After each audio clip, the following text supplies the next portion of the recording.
الحمد لله رب العالمين الرحمن الرحيم బిస్మిల్లా వసలాతు వసలాం అలా రసూలిల్లా. ప్రియ వీక్షకులారా, సూరతుల్ ఫాతిహా సౌరభాలు అన్న ఈ కార్యక్రమంలోకి మీ అందరినీ ఇస్లామీయ పద్ధతిలో ఆహ్వానిస్తున్నాము. అస్సలాము అలైకుం వరహమతుల్లాహి వబర్కాతు. నేటి మన అంశం, నేనెందుకు కష్టపడాలి. ప్రియ వీక్షకులారా, అల్లాహ్ సుబ్హానహు వ తఆలా ఖురాన్లో సెలవిచ్చాడు, వల్లాహు ఖలఖకుం వమా తఅమలూన్. అల్లాహ్ మిమ్మల్ని పుట్టించాడు, మీ కర్మల్ని కూడా అల్లాహ్ సుబ్హానహు వ తఆలా పుట్టించాడు. అలాగే అల్లాహ్ సుబ్హానహు వ తఆలా సమస్త చరాచరాల జీవరాశుల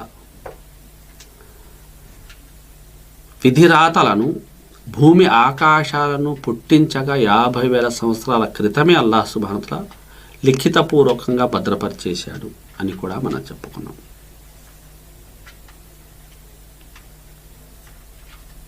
ఇది విన్న కొందరికి ఓ సందేహం రావచ్చు, మరి అంతా నిర్ధారణ అనేది జరిగిపోయినప్పుడు, ఖరారైపోయినప్పుడు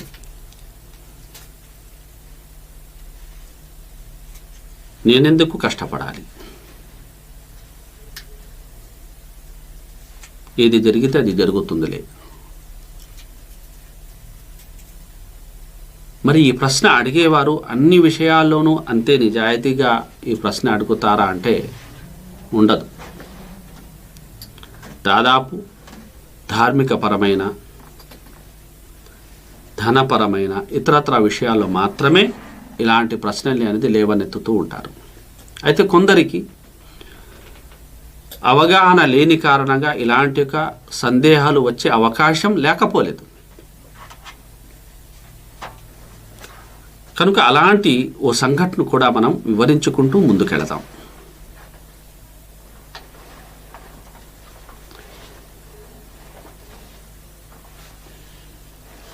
ప్రియ వీక్షకులారా, మనిషి తన కష్టాన్ని నమ్ముకుంటే చాలు అనేవారు ఒకవైపు అయితే, నేనెందుకు కష్టపడాలి అనేవారు మరోవైపు. అంటే కేవలం కష్టాన్ని నమ్ముకుంటే సరిపోతుందా అనేది ఒక ప్రశ్న అయితే, అంతా దేవుడు రాసేశాడు కదా, నేనెందుకు కష్టపడాలి అన్నాక ఈ దృక్పథం అనేది మరో ప్రశ్నగా ఉంటుంది. కనుక హజరత్ అలీ రజియల్లాహు తఆలా అన్హు గారు సెలవిస్తున్న మాట, కున్నా మఅన్ నబీ ఫీ బకీల్ గర్కద్ ఫీ జనాజతి. మేము ప్రవక్త ముహమ్మద్ సల్లల్లాహు అలైహి వసల్లం వారి సరసన బకీఉల్ గర్కద్లో ఓ జనాజాలో పాల్గొనడానికి వెళ్ళాము, అక్కడ ఉన్నాం. అది సమయం, సందర్భము గనక ప్రవక్త సల్లల్లాహు అలైహి వసల్లం వారు సహాబాల్ని ఉద్దేశించి ఫకాల మా మిన్కుం మిన్ అహదిన్ ఇల్లా వఖద్ కుతిబ మక్అదుహు మినల్ జన్నతి వ మక్అదుహు మినన్ నార్. మీలోని ప్రతి వ్యక్తికి సంబంధించిన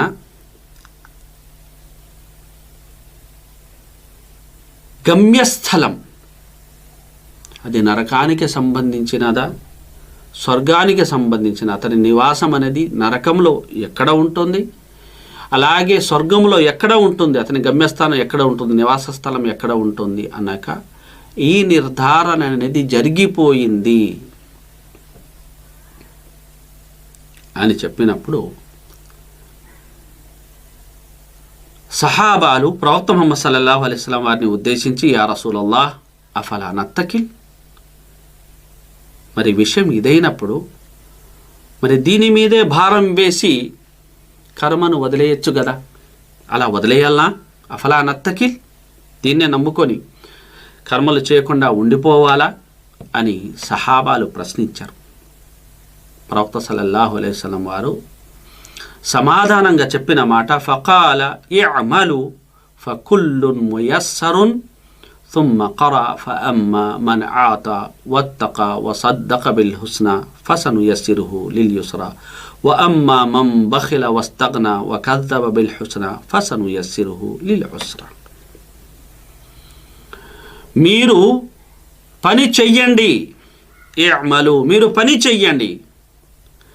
ఏ పని కోసం, ఏ కార్య నిమిత్తం ఎవరిని పుట్టించడం జరిగిందో ఆ పని, ఆ కార్యం వారికి సులువైపోతుంది అని ప్రవక్త ముహమ్మద్ సల్లల్లాహు అలైహి వసల్లం చెప్పడమే కాకుండా ఖురాన్లోని ఆయతను ఆయన పఠించారు. ఫఅమ్మా మన్ ఆతా వత్తకా, ఎవరైతే దానం చేశారో, దైవభీతి కలిగి జీవించారో, వసద్దక బిల్ హుస్నా, చాలా ఉత్తమమైన రీతిలో ఎవరైతే వ్యవహరించారో ఫసనుయస్సిరుహు లిల్-యుస్రా, అల్లాహ్ సుబ్హానహు వతఆలా అంటారు, ఇలా ఎవరైతే చేశారో వారికి మేము సౌకర్యాన్ని కలుగజేస్తాము, సౌలభ్యాన్ని కలుగజేస్తాము, వారి సకల యొక్క వ్యవహారాలను చక్కబెడతాము, సులభతరం చేస్తాము. యుస్రా అంటే సులభతరం చేయడం. వ అమ్మా మన్ బఖిల, ఎవరైతే పిసినారితనం వహిస్తారో, వస్తగనా, తాను గొప్ప నిరపేక్షాపరుడన్న యొక్క అహంభావంలో ఉండిపోతారో, వకద్దబ బిల్ హుస్నా, మంచి విధానాన్ని పద్ధతిని ఎవరైతే వ్యతిరేకిస్తారో ఫసనుయస్సిరుహు లిల్ ఉస్రా,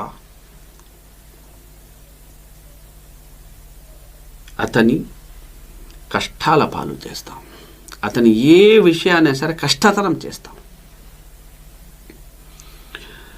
కనుక ఎక్కడైతే ప్రవక్త ముహమ్మద్ సల్లల్లాహు అలైహి వసల్లం వారు విధిరాత రాయబడి ఉంది, స్వర్గానికి వెళతాడా నరకానికి వెళతాడా రాయబడి ఉంది అన్న విషయాన్ని వివరించారో అక్కడే ప్రవక్త సల్లల్లాహు అలైహి వసల్లం సొంతంగా వివరించిన విషయం ఏంటంటే, దీని మీద మీరు భరోసా ఉంచి క్రియాశూన్యులుగా మిగిలిపోకూడదు, మీరు పని చెయ్యాలి, కష్టపడాలి. కనుక అభిమాన మిత్రులారా, అల్లాహ్ సుబ్హానహు వతఆలా అభీష్టం అనేది ఒకటైతే దాసుని యొక్క అభీష్టపు యొక్క స్వేచ్ఛ కూడా ఒకటి ఉంది అని మనం గతంలో కూడా చర్చించుకున్నాం. అయితే దాసుని యొక్క ఈ అభీష్టం ఏదైతే ఉందో అల్లాహ్ యొక్క అభీష్టానికే లోబడి ఉంటుంది. అల్లాహ్ అభీష్టాన్ని దాటి తాను ఏదో చెయ్యాలనుకుంటే అది అయ్యే పని కాదు. కనుక మనిషికి అభీష్టపరంగా ఇవ్వబడిన యొక్క స్వేచ్ఛను మనం తీసుకున్నట్లయితే, కులిల్ హక్కు మిర్ రబ్బికుం ఫమన్ షా, మీరు మీ ప్రభు తరపు నుంచి వచ్చిన సత్యాన్ని వారికి స్పష్టంగా చేరవేయండి. ఇష్టం ఉన్నవారు స్వీకరిస్తారు, ఇష్టం లేని వారు దాన్ని తిరస్కరిస్తాడని. కనుక ఇష్టం అయిష్టం అనే ఒక మాటను అల్లాహ్ సుబ్హానహు వతఆలా ఉపయోగించాడు అంటే మనిషికి అభీష్టపరమైన స్వేచ్ఛ అనేది ఇవ్వబడింది, ఎంపికపరమైన స్వేచ్ఛ అనేది, పరిమిత స్వేచ్ఛ ఇవ్వబడింది అనేది ఇక్కడ అర్థమవుతుంది. రెండవది, ప్రవక్త సల్లల్లాహు అలైహి వసల్లం వారు ఇఅమలు అన్నారు అంటే ఏమిటి? ఒకవేళ మనకి ఎలాంటి స్వేచ్ఛ లేదు, మనం కేవలం దాన్నే నమ్ముకొని ఉండిపోవచ్చు అంటే మళ్ళీ ఇఅమలు అన్న యొక్క ఈ ఆదేశం అనేది ఉండేది కాదు. అలాగే అల్లాహ్ సుబ్హానహు వతఆలా కూడా ఖురాన్లో అల్లాహ్ మరి ఆయన ప్రవక్త మరి విశ్వాసులు మీరు చేసే పనుల్ని చూస్తారు, మీ కర్మను వారు చూస్తారు అని అల్లాహ్ సుబ్హానహు వతఆలా చెప్పాడు. అంటే అక్కడ కూడా మనిషికి అభీష్టపరమైన స్వేచ్ఛ ఇవ్వబడింది అన్న విషయం మనకు తెలుస్తుంది. అలాగే అల్లాహ్ సుబ్హానహు వతఆలా సూరత్ దహర్ ఇన్సాన్ను తెలియజేసి చెప్పిన మాట, ఇన్నా ఖలక్నల్ ఇన్సాన మిన్ నుత్ఫతిన్ అమ్షాజిన్ నబ్తలి ఫజఅల్నాహు సమీఅన్ బసీరా. మనిషి యొక్క నిర్మాణ క్రమాన్ని అల్లాహ్ సుబ్హానహు వతఆలా పేర్కొంటూ అతన్ని వినేవాడిగా, చూసేవాడిగా మేము అతన్ని చేశాము. ఆ తర్వాత ఇన్నా హదైనాహు సబీలా, దారి కూడా అతనికి చూపించాం. ఇమ్మా షాకిరం వ ఇమ్మా కఫూరా, అతను అల్లాహ్కు కృతజ్ఞతలు చెల్లించుకుంటూ విధేయుడిగా ఉంటూ తన జీవితాన్ని సఫలీకృతం కూడా చేసుకోవచ్చు, లేదా అతను తిరస్కార వైఖరిని అవలంబించి తన జీవితాన్ని బుగ్గిపాలు కూడా అతను చేసుకోవచ్చు. ఈ యొక్క స్వేచ్ఛ, ఎంపిక స్వేచ్ఛ గురించి అల్లాహ్ సుబ్హానహు వ తఆలా, ఈ అభీష్ట స్వేచ్ఛ గురించి అల్లాహ్ సుబ్హానహు వ తఆలా ప్రస్తావించడం అనేది జరిగింది. కనుక ఇక ఎవరైతే బలవంతాన ఒక పని అనేది ఎవరి నుంచి అనేది చేయించడం జరుగుతుంది, ఉదాహరణకు కేవలం అల్లాహ్ సుబ్హానహు వ తఆలాను మాత్రమే నిజ దైవంగా ఒక వ్యక్తి నమ్ముతున్నాడు. అయితే కొందరు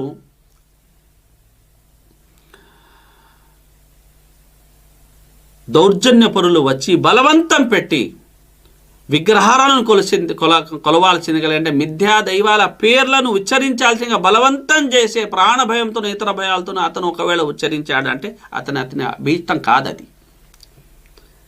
అంటే అతను చేసిన ఆ పని అతని అభీష్టానికి లోబడి జరిగింది కాదు, బలవంతం మీద భయంతో చేసింది కనుక అల్లాహ్ సుబ్హానహు వ తఆలా అలాంటి విషయాల్లో ఆ దాసుల్ని మన్నిస్తాడు అన్న ఒక విషయం కూడా ఖురాన్లో తెలియజేయడం అనేది జరిగింది. ఇక అభిమాన సోదరులారా, విధిరాత విషయంలో మనం మొట్టమొదటిది ఏమిటంటే అల్లాహ్ సుబ్హానహు వ తఆలా ఎడల సంపూర్ణమైన నమ్మకం అనేది మనం కలిగి ఉండాలి, ప్రగాఢమైన విశ్వాసం మనం కలిగి ఉండాలి. రెండవది, ఏ యొక్క పద్ధతులనైతే పాటించమని, ఏ రాతారీతులనైతే వినియోగించమని అల్లాహ్ సుబ్హానహు వ తఆలా భౌతికంగా మనకు ఆదేశించాడో ఆ పద్ధతుల్ని మనం ఖచ్చితంగా, ఆ కారకాలను మనం అవలంబించి తీరాలి. ఇది రెండవది.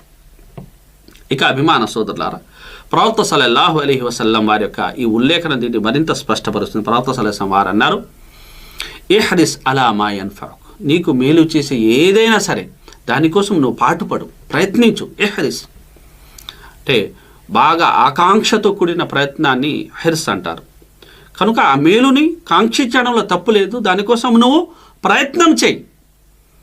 ఆ తర్వాత వస్తঈన్ బిల్లా, కేవలం కష్టాన్ని మాత్రమే కాదు నువ్వు నమ్ముకోవాల్సింది. వస్తঈన్ బిల్లా, అల్లాహ్ సహాయాన్ని కూడా నువ్వు కష్టపడిన తర్వాత కోరుకో. వలా తఅజజ్, నువ్వు కార్యశూన్యుడిగా మిగిలిపోకు, సోమరిపోతుగా మిగిలిపోకు, పని పాట లేకుండా నేనెందుకు కష్టపడాలి అన్న సాకులు చెప్పుకుంటూ మాత్రం కూర్చోకు. ఒకవేళ నీ యొక్క దృష్టి అలా అంటే ప్రతి విషయంలోనూ నువ్వు అలా చేసావంటే ఇంకా బతికి కట్టడం అని మాత్రం కష్టం. అయినా నేనెందుకు తినాలి, నేనెందుకు తొడగాలి అనేక ఈ విషయంలో మనిషి ఇలాంటివి చెబుతాడంటే ఎంత మాత్రం కాదు. మరి ధర్మ విషయంలోని, దైవ ఆదేశాల విషయంలోని ఇలాంటి సాకులు ఎందుకు వస్తాయి అన్న విషయాన్ని మాత్రం ఈ సందర్భంగా ప్రశాంతంగా మనం గమనించాలి. తర్వాత ప్రవక్త సల్లల్లాహు అలైహి వసల్లం చెబుతున్న మాట ఏమిటంటే, వ ఇన్ అసాబక షైఉన్ ఫలా తకుల్ లౌ అన్నీ ఫఅల్తు కాన కదా వ కదా.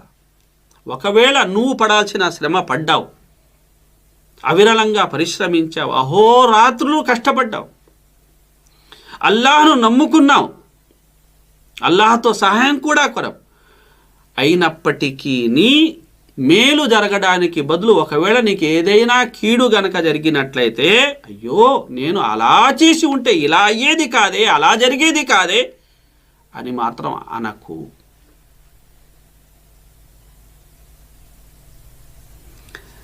తర్వాత ప్రవక్త సల్లల్లాహు అలైహి వసల్లం వారు అన్నారు, వలాకిన్ కుల్ ఖద్దరల్లాహు మా షా ఫఅల్.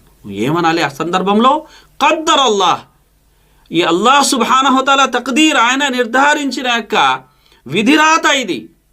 ఆయన ఇలా అభిలషించాడు గనికే, అభీష్టించాడు గనికే, ఆయన అభీష్టం మేరకే మాషా అల్లాహ్ ఖద్దరల్లాహు మాషా ఫఅల్, ఆయన తలిచిందే ఆయన చేశాడు అని సంపూర్ణంగా మనల్ని మనం బేషరతుగా అల్లాహ్ సుబ్హానహు వ తఆలా ముందర మనం అనేది సమర్పించుకోవాలని ప్రవక్త సల్లల్లాహు అలైహి వసల్లం సెలవీయడం కన్నా హెచ్చరించారు.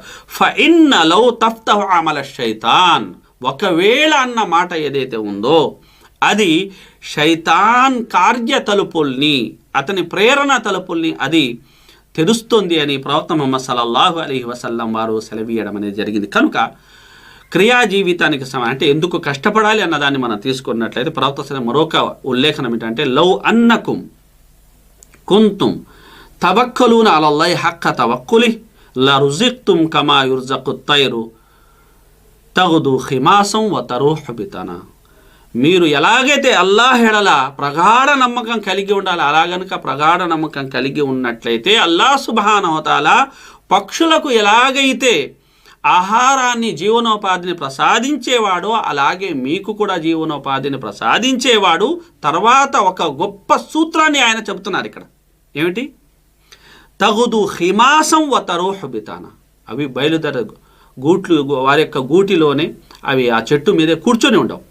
అవి బయలుదేరుతాయి, కష్టపడతాయి, ఉదయాన్నే బయలుదేరుతాయి. తగుదు హిమాసం వతరోహు బితానా, శ్రమించి కష్టించి సాయంత్రానికి అవి కడుపు నింపుకొని అవి తిరిగి వస్తాయి. కనుక ఈ శ్రమ అనేది విధిరాతలో అంతర్భాగం, అవిభాజ్యాంశము అన్న విషయాన్ని ప్రవక్త ముహమ్మద్ సల్లల్లాహు అలైహి వసల్లం వారు సెలవిచ్చారు. అలాగే ప్రవక్త ముహమ్మద్ సల్లల్లాహు అలైహి వసల్లం మసీదులో ప్రవేశించబోతున్న సందర్భంలో ఒక వ్యక్తి ఒంటిని తీసుకువచ్చి ప్రవక్త సల్లల్లాహు అలైహి వసల్లం వారితో సలాం కలాం అయిన మీదట, ఉదయ ప్రవక్త ఇప్పుడు నేను మసీద్కి రావాలనుకుంటాను, మరి ఈ వంటె ఏదైతే నేను తోడుపెట్టి తీసుకొచ్చానో ఈ వంటెను ఇలానే వదిలేసి అనేది నేను మసీదులో ప్రవేశించమంటారా లేదంటే కట్టేసి ప్రవేశించమంటారా అని చెప్పినప్పుడు ప్రవక్త ముహమ్మద్ సల్లల్లాహు అలైహి వసల్లం వారు సెలవిచ్చిన మాట, ఇఅకిల్హా వతవక్కల్, ముందు దాన్ని కట్టు, ముందు దాన్ని బంధించు, ఆ తర్వాత నువ్వు అల్లాహ్ మీద భారం ఉంచు అని ప్రవక్త సల్లల్లాహు అలైహి వసల్లం వారు సెలవిచ్చారు. అలాగే ప్రవక్త సల్లల్లాహు అలైహి వసల్లం వారు చెప్పిన మాట,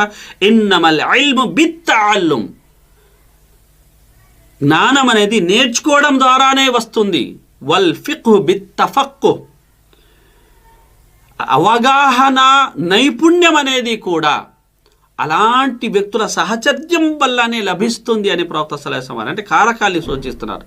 అంటే నేను నేర్చుకోవాల్సి ఉంటే అది వచ్చేస్తుందిలే, నాకు అర్థమవ్వాల్సి ఉంటుంది అర్థమైపోతుంది అని ప్రవక్త సల్లల్లాహు అలైహి వసల్లం చెప్పలేదు. కనుక ఇక్కడ ఆయన జోడిస్తారు. కనుక సూరతుల్ ఫాతిహాలో దీన్ని ఏ విషయాలు అని జత చేస్తాయి అంటే బాగా గమనించండి.